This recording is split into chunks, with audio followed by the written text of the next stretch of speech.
Hi, this is Betty Baye, and welcome to episode 1 of the 3rd season of Good Grief, Good Gossip, Good God, better known as the G3. And I want to introduce you to our new co-host. Hello, I am Gwendolyn Brashear, and it is a pleasure to be with you today. And I am Letty Johnson. I'm super excited to be here with my sisters. I saw Gwen on the screen in church, and I thought, oh, she's going to be wonderful. And then Miss Letty Jo, who I always thought was a little girl, until I learned was a grown woman. So, I mean, anybody can see that in season 3, we're going to be a great team. I love these women, and we're going to be talking about all kinds of topics. But first, I want to introduce you to my sisters.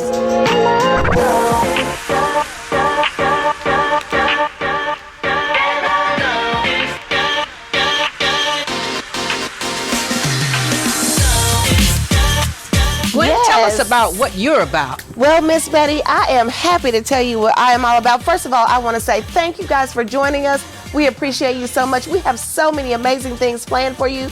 But the thing that is exciting to me is that we are going to inspire you with great episodes, whether it is something that is going to help you in your life or something that just makes you feel good. We've got the goods for you this season. So make sure that you stay tuned to all of the episodes. What do I love to do, Miss Betty? Well, let me say make money. This. Make money. Yes, honey, make money. I am here for it. I am here for it. So I am an entrepreneur. I do have a couple of businesses. Gwendolyn Brashear is the co-owner of Jumping the Broom Bridal Studios, where she sells wedding gowns. But one of my passions is giving back to people because I love people. We are looking forward to sharing this moment with you. And one of my favorite people in the world are young ladies.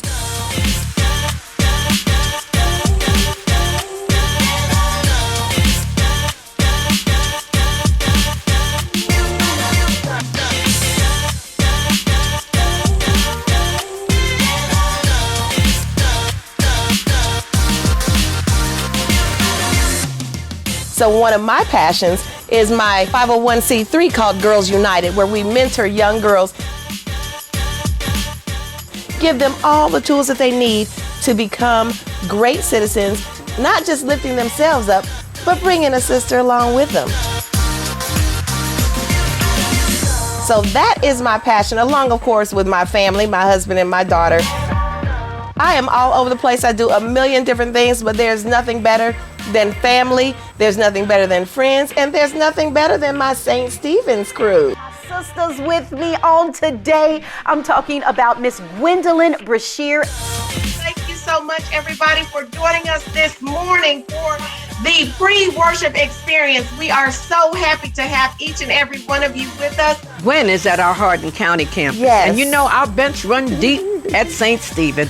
And let me also introduce our other new co-host, Letty Johnson.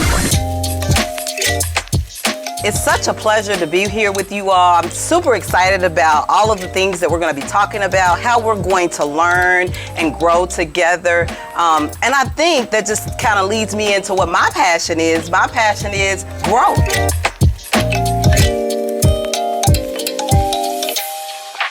I am an entrepreneur. I run a personal and professional development consulting firm. And so Gifted by Design, specifically, what we do is we disrupt thought patterns as well as behaviors to help people to reach their full potential. Teaching people how to really lean into their gifts and their passions and their purpose. You know, I coach over 400 people, and part of that is because people have experienced so much trauma. Life has dealt so many cards. And so my work ultimately is empowering that person's ideas and concepts, helping them to see that, listen, there is great value that you add to this organization. And because of that, we see you, we want you here, we want to affirm who you are, who you want to become.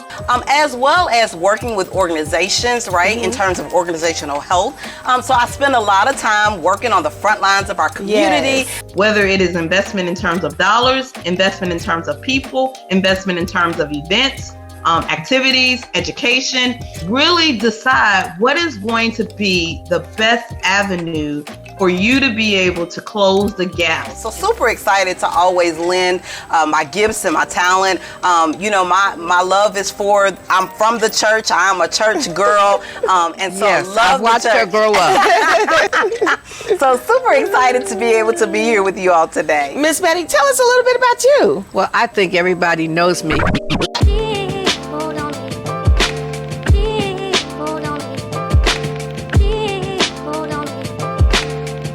I am, of course, a retired columnist and editorial writer for the Courier Journal. Longtime veteran journalist and author Betty Baye was a columnist at the Courier Journal for 27 years. I am walking in high heels through doors kicked open by barefoot people. They say history is the best teacher, and Betty Baye has been a stellar student. But women in the civil rights movement made the difference. They were not ancillary, they were not background, they were in the front. But then who covered the movement? It was mostly men. For nearly 30 years, Betty Baye's columns for the state's largest newspaper, the Courier Journal, were sharp and deftly written. Many white journalists still don't know who Ida B. Wells is. You know what I'm saying? Because remember, you can get degrees and don't know anything about us. You know, you can get a degree in English and never read Toni Morrison. When it comes to being black in America, Baye, like so many others, has more than 400 years worth of history to learn from. Most of the time, what you learn in journalism schools is separate your journalism and your activism. They don't kind of work together. You're supposed to be this neutral party, which is a lie. All you require to be a good journalist is to be fair. You cannot not feel what you feel. You cannot not, when they go, well, I just want to be a journalist. You know, I don't want to be a black journalist. Well, Negro, you are black. Period. Y'all know that my passion is writing, and I have a book that I wrote. You can still buy it on Amazon, called The Book of David, My East Harlem Love Story. And I'm talking about the cancer journey with the love of my life and losing him, and also what it means to be a caretaker and all that you go through, because all of us who have families at some point or the other, we might become caretakers. And love will get you through. So I talk about really how God has kept me all these years. I've been 10 years out of active journalism at the newspaper, but I still do consulting work. But I'm so excited because I've been with G3 from the beginning. And when I thought about this show, I really wanted it to be a show to be our version of The View, The Talk, The Real, and all of that with real women. And while I'm at it, I just want to thank our previous co-hosts who were with us. And let me tell you, all of them, Michelle Porter, Phyllis Clark, Stephanie Lackey, and Tracy Johnson, they're all moving up in the world and doing their entrepreneurial thing. But again, as I said, the bench at St. Stephen is deep. So I just want to have a good time this season with new co-hosts. And we're going to be bringing you people, because everybody brings different energy to the show. Coming up later in the show. We have a young lady who is going to join us, and she is going to teach us how to make healthy soul food. I don't know if you can say those words in the same sentence, but we're going to give it a try. Because you know we have that old-fashioned thing about if you speak a certain way, you're trying to be white. You know, you're talking like white people and stuff. And I always call us bilingual. We'll be right back with good grief, good gossip, good God.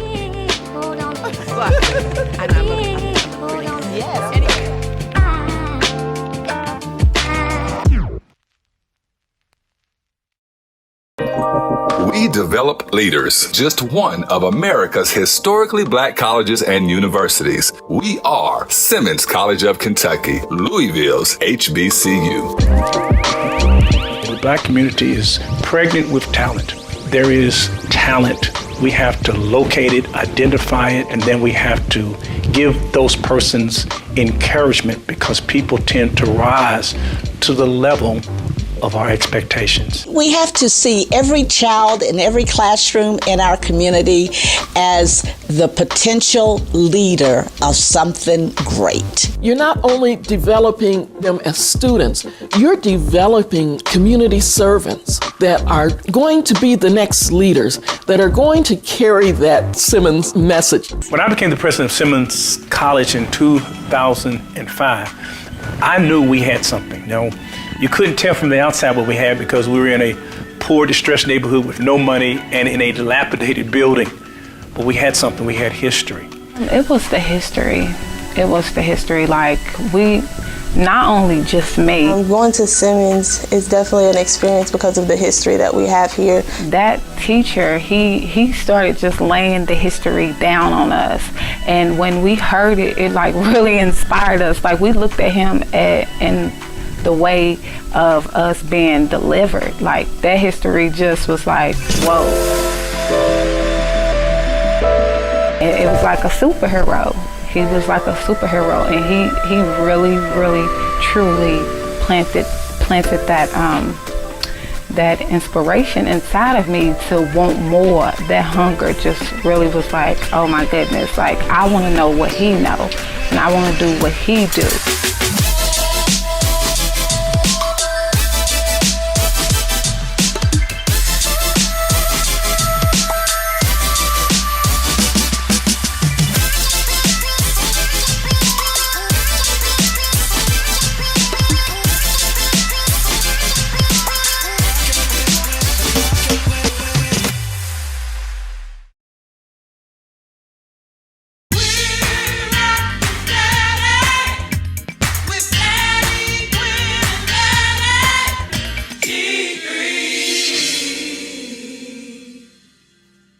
Different people and different guests. Yes. Now, Gwen is the queen of Hardin County. So, Gwen, tell us about some of the people that we might see from your phone wonderful book. So yes, Hardin County has some amazing people, and I am looking forward to bringing people from that area. One of the most amazing things that we are going to do is one of my favorite things. It's all about food, and it's all about soul food, okay? Not just food, but soul food. So we have a young lady who is going to join us, and she is going to teach us how to make healthy soul food. I don't know if you can say those words in the same sentence, but we're going to give it a try. And I know that she is such a great chef and holistic coach that she is going to bring it home, and we are going to be divinely and exquisitely entertained. But we're going to have some tools that we can use in that kitchen to make that great meal for our families and keep us healthy. Well, the kitchen has never been my thing. And, anybody that loves me, they have to love me for my mind. Yes, that's not my strong suit. I always say that my kitchen and I, we are just getting to know each other. We are not friends yet. We are just acquaintances. We meet every now and then. And with Letty, Letty, I'm always interested in your work with Maxwell Group. Yeah, so absolutely.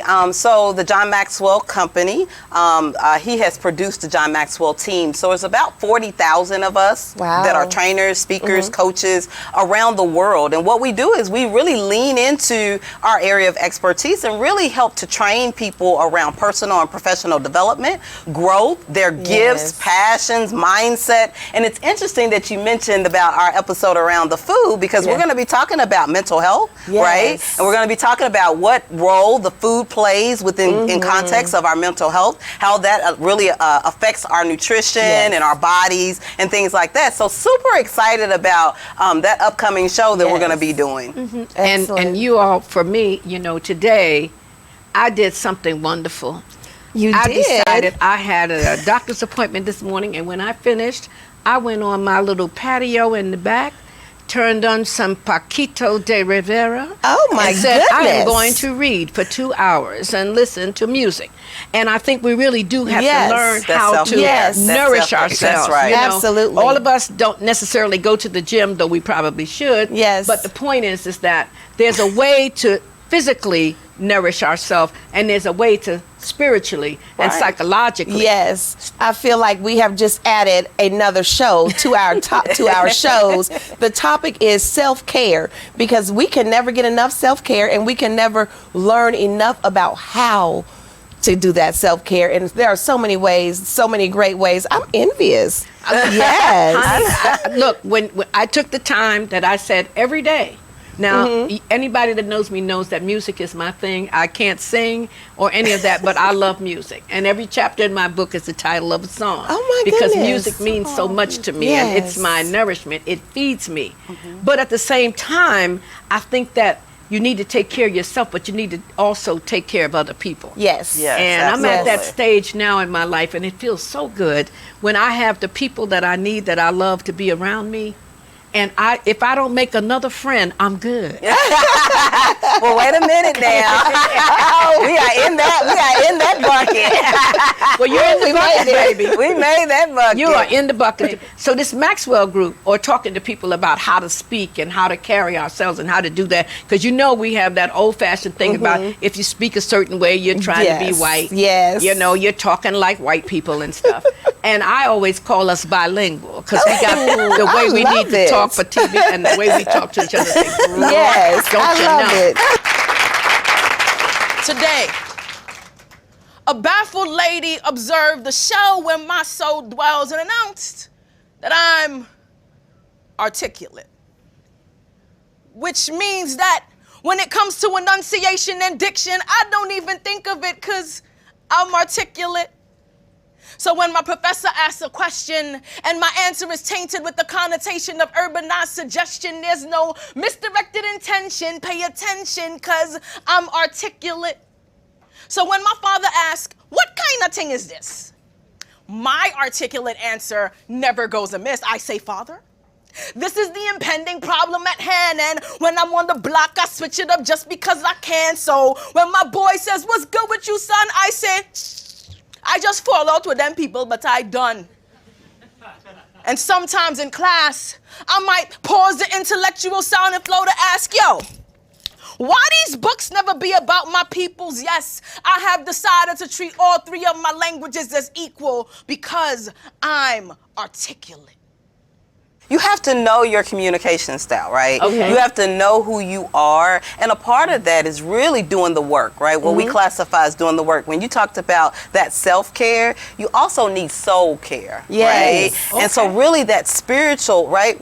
Whatever your thing is, right? That spiritual alignment, really feeding that so that when things happen in your life, right? You're committed to doing the work, right? In terms of who you are as an individual and honoring yourself. And then comes the self-care, right? Yes. So that soul care, then self-care. Yeah.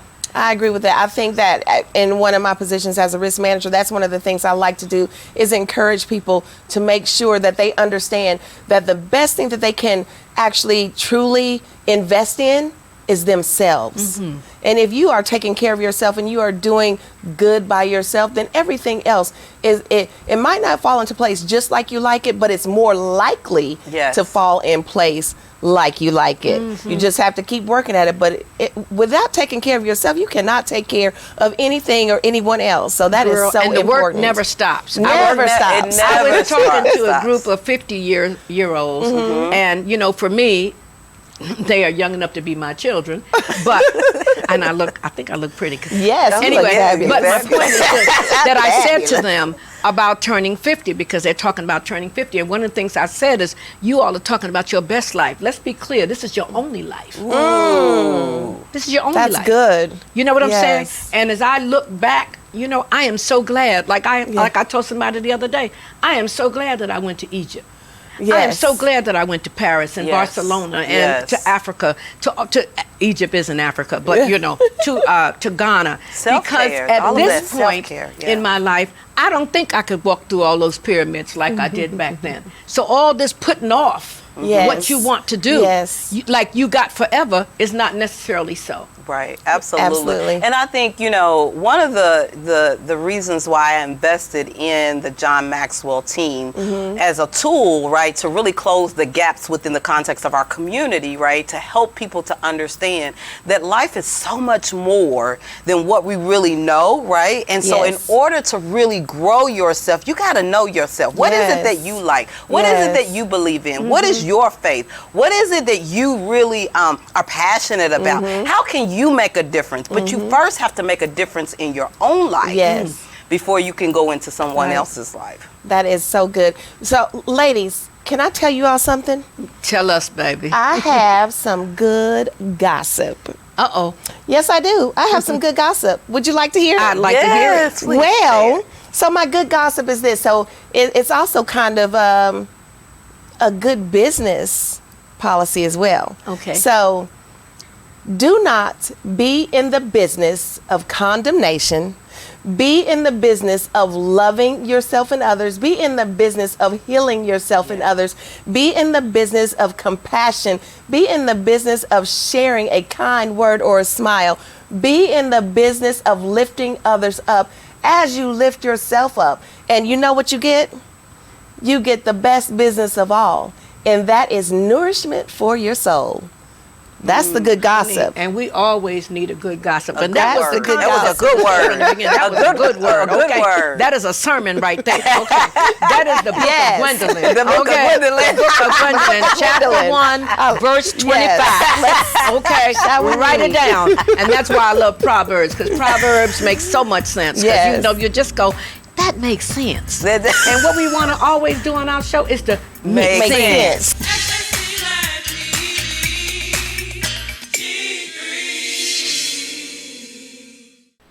On the next episode, G3 goes blue.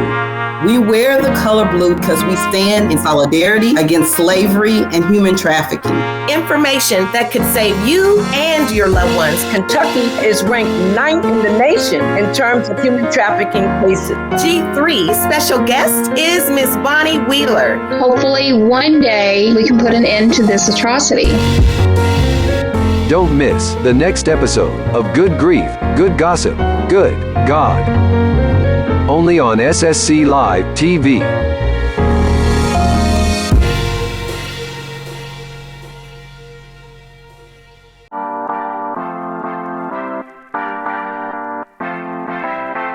A recent article in Newsweek cited that black colleges produce 70% of all black dentists and doctors, 50% of black engineers and public school teachers, and while HBCUs only account for 3% of the nation's colleges, they account for about 20% of the degrees awarded to African Americans. Did you know that 40% of the African American members of Congress, 50% of African American lawyers, and 80% of African American judges all graduated from an HBCU? Simmons College of Kentucky is just one of America's historically black colleges and universities that can help you pursue and realize your dreams. Simmons College of Kentucky, creating the next generation of thinkers.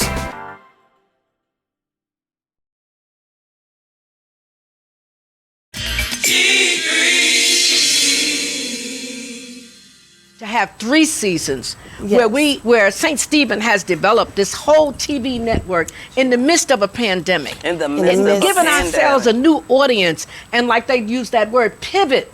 I mean, we have just learned how to pivot. So we're going to be with you. Sometimes we're going to be in the studio. Sometimes we're going to be on Zoom. But we have learned how to pivot. And isn't it interesting how it takes a pandemic for us to learn? And a pandemic can be COVID, or a pandemic can be a pandemic in some other kind of way. Absolutely. But what does it make you do? What does it make you do? It has taught us to make things work regardless of our circumstances. And I think that is the most, it also has taught us to take time for the important things in our lives. Yeah, we have a saying here at St. Stephen, new day, new way. I am here for it, because before the pandemic, girlfriend was out all day and all night working, sun up, sun down. So busy, my head was spinning. I am still a busy woman, but I do stop to make time for the things that are most important to me.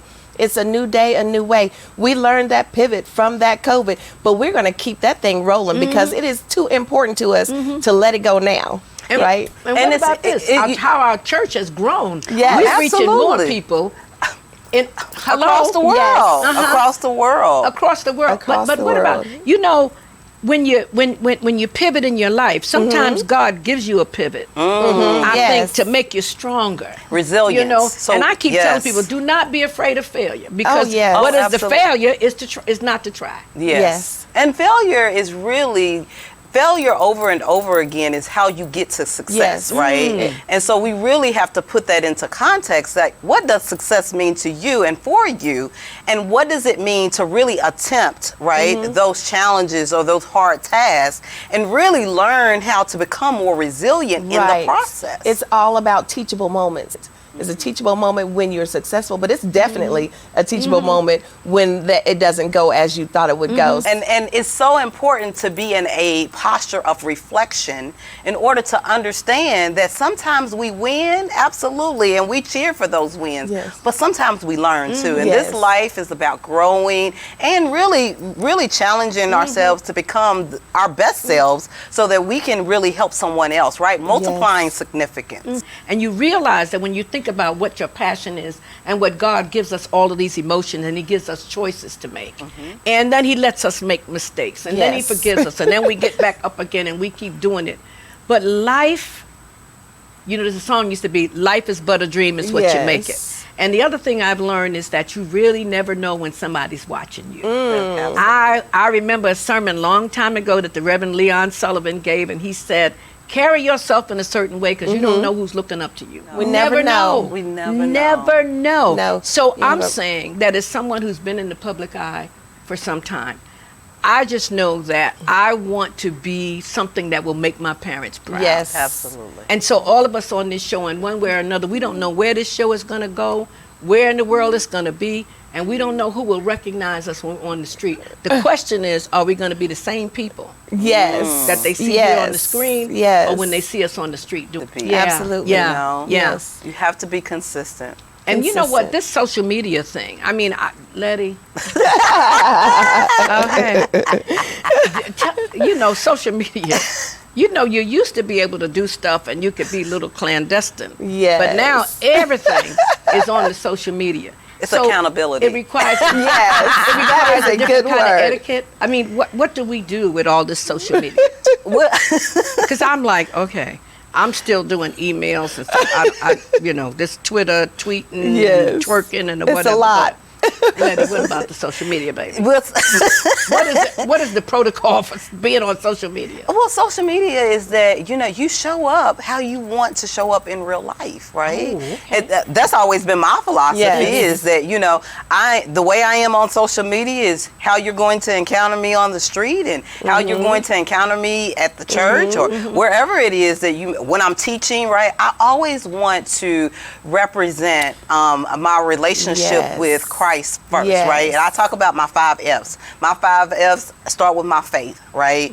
Then, you know, my family and my friends, right? You know, and our future, right? Which are our young people who are watching us, who we may not even know, you know. And then lastly, you know, our finances and then our fitness and health. And so that's my belief system. You know, I stand on my belief system. So wherever I show up, whether it's social media, whether it's live in person, I'm pretty sure most people in this community will say, that's Letty. That's how she is. She's very consistent. I don't know how to be anybody else, but me. But Letty. Yeah. And what about that? You said that it's what did you call it? Your system? Say it again. It's my belief system. Your belief system. Yeah, values-based leadership. You know.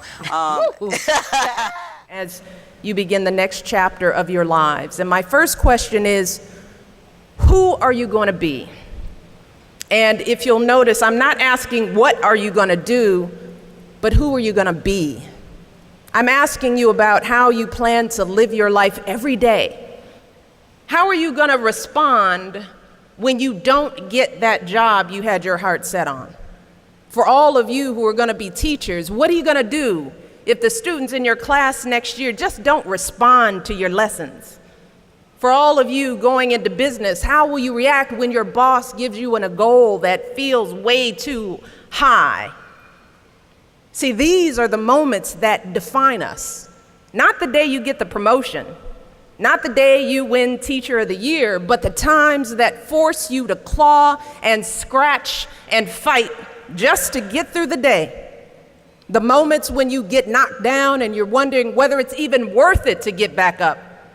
See, those are the times when you've got to ask yourself, who am I going to be? And listen, we're getting down to the closing credits, but didn't I tell you that Gwen Brashear and Letty Johnson are fabulous and that we are going to have fun this season? And I am so excited that my church, that my pastor Kevin Cosby had the vision to create a TV network. And we become the roadmap for other people. And I am so excited about this show. And again, We will be handling all kinds of topics. We're going to be leaving you soon, but give us one line from your good gossip. Remember that you have the power to be everything you could possibly ever want to be. And guess what? God will put you even higher than that. He sits high and looks low. Is that right? Yes, he does. Yes, he does. And thank God he does. Right. Absolutely. So thank you for tuning in. And remember to join us again at the G3. Good grief, good gossip, and good God.